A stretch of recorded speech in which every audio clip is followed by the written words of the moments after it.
The history of the Kingdom of Hyrule dates back to the creation of the universe, where the Golden Goddesses descended upon the chaos that would become the land of Hyrule, and entrusting the Golden Triforce in the care of Goddess Hylia. Throughout the games of the series, we have explored many eras of Hyrule's past, from the time when the humans live over the clouds, all the way to the resurgence of an ancient evil that almost devastated the powerful kingdom, taking the role of the hero of each era, chosen by the gods to face the evil plaguing the land. However, there are hundreds or even thousands of years between each game, and some of those events that take place between the games have drifted into legend. These unexplored events are told through paintings and murals, from wall paintings detailing the war between Goddess Hylia and the Demon King Demise, to stained glass within a forgotten Minish temple. There is a very peculiar mural in Twilight Princess that depicts events never seen in any game, nor are they mentioned in any in-game dialogue or lore book such as Hyrule Historia or Hyrule Encyclopedia, and which is the center of discussion for this theory and future planned theories. Plastered on the wall of the path leading to Hyrule Castle, we can see this mural. It is divided into 3 main sections, all of which show a young child wearing the same characteristic cap as the familiar heroes. It is my belief that this young hero is none other than the Hero of Time, sent back in time by Princess Zelda after defeating the Demon King Ganondorf to relive his childhood. The events of this mural will take place after Ocarina of Time and before Twilight Princess, but we can pinpoint exactly when these events take place, as there are several events that take place between these 2 games. In this theory, we will discuss the story of the Hero of Time between Ocarina of Time and Twilight Princess, which I've discovered has a very tragic ending.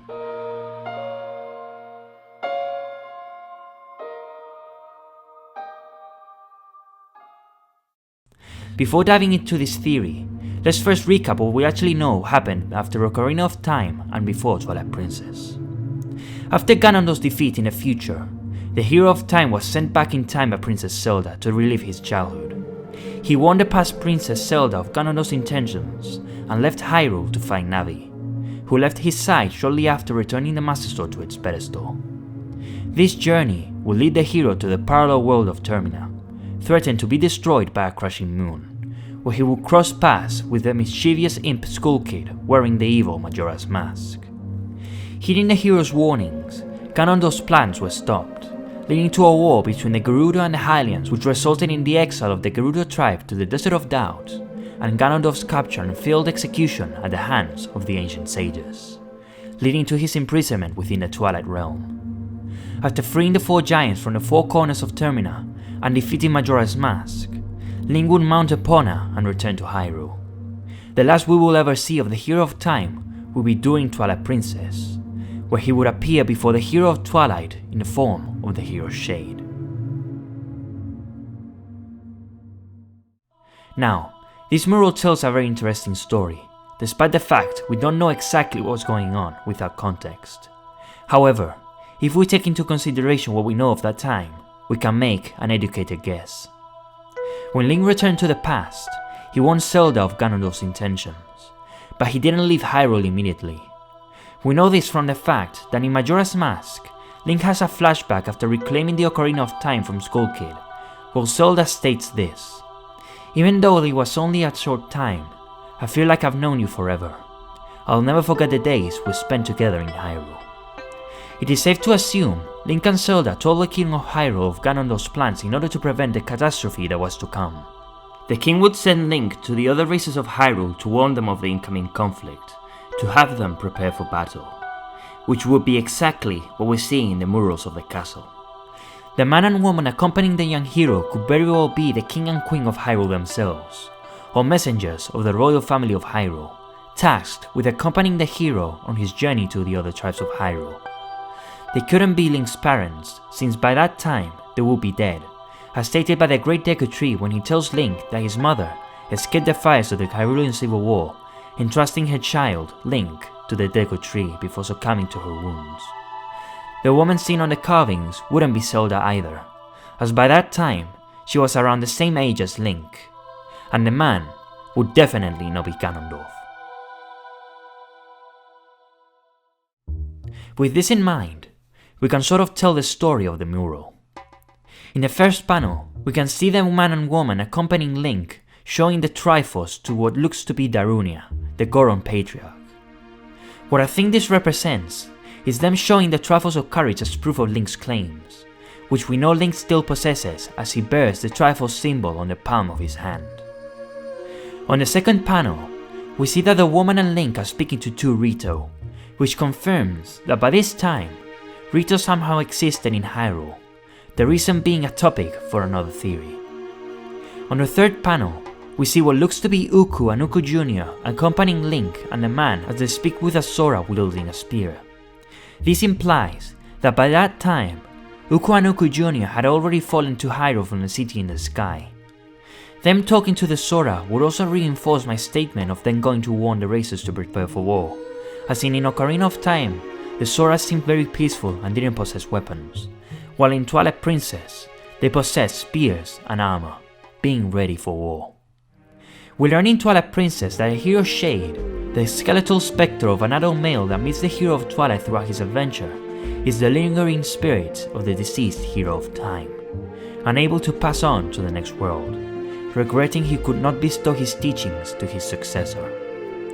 The hero Shade states that the hero of Twilight is not only his successor as the one who carries the spirit of the hero, but that he's also his blood descendant, meaning that he lived long enough to have children of his own. But this raises an important question. If he had children but couldn't pass on his teachings to them, does that mean he was killed? Considering his battle-scarred armor and his missing eye, that is most likely the case, dying in battle before his children were born or were old enough to handle a sword.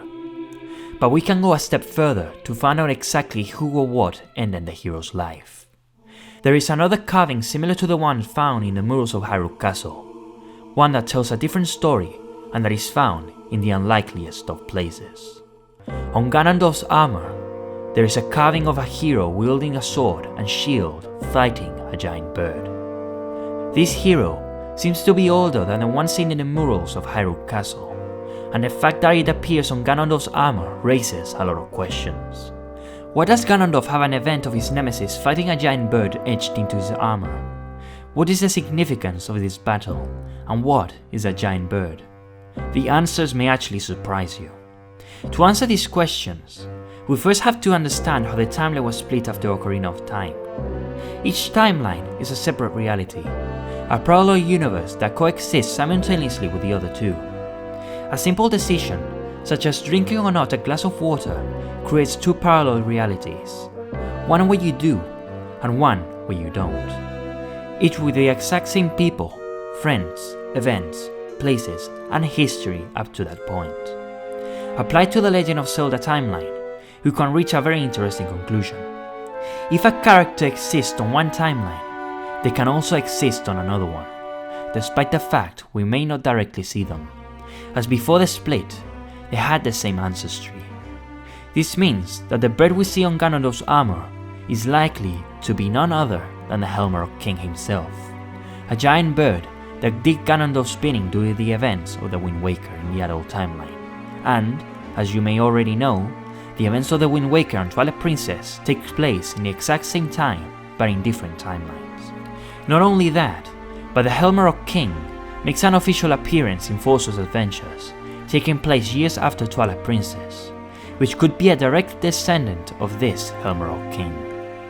If it is in fact the hero of time on Ganondorf's armor, not only does it mean that he met him, but that he saw him in battle, and considering he wears the event on his armor, implies he actually won that battle, wearing it as a trophy of his victory against the hero of time, a reminder to those who dare oppose him that if their cherished hero could not stop him, nobody could.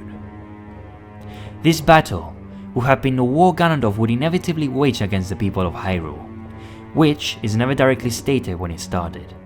If Ganondorf's plans were ruined, he wouldn't start a war immediately.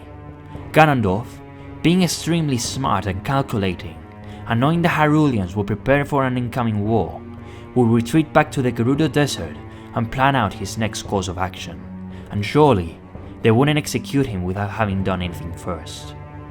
Ganondorf would stay quiet for years, waiting for the Hyruleans to put the guards down, while simultaneously building his own army. and when they least expected it, he would attack. These few years of peace would give Link time to grow into an adult, possibly getting married and having children. Considering the Hero of Time is wearing golden armor by the time he becomes a Hero Shade, possibly what he wore the moment he was struck down, it's possible he became a Knight of Hyrule in order to serve and protect the royal family of Hyrule.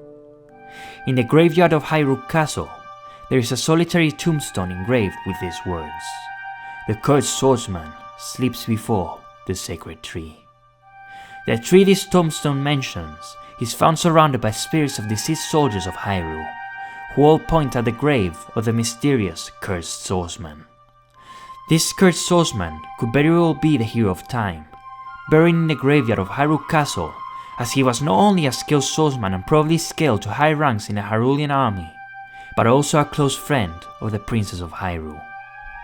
The Hero of Time would remain, in a way, cursed to linger on as a spirit, until he could pass on his skills to his successor. What did you think of this theory? Do you agree or disagree? Let me know in the comments below. If you like this video, please leave a like, subscribe, and hit the notification bell for more videos like this one. Also, if you haven't already, please consider following me on Twitter and Instagram at Zelda Lore 86. This has been Zelda Lore, and I'll see you in the next video. Bye.